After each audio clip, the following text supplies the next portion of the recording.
raha manahy ianao hoe mety hovoan'ny coronavirus antsomy aloha ny mpitsabo anao ahafahany miomana amin'ny fandraisana anao. Ny OMS dia manome toromarika ahafahana misorona amin'ny fiparitahan'ny coronavirus. Sasao matetika amin'ny rano madio sy savony ny tanana na mampiasa gel désinfectant. Fadio ny misikotra orona na mikasika maso sy vava amin'ny tanana. Fadio ny mihinana hena manta na mifampikasika amin'ny bibidia. Fadio ny mifampikasika amin'ny vantana amin'ny olona mampisosorotra aretina mitovy amin'ny gripa na sery.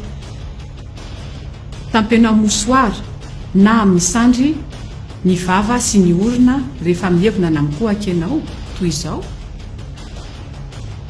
Mandraisa fepetra manokana rehefa handeha dia lavitra ary ataovy izay ahazoana fitsaboana aingana.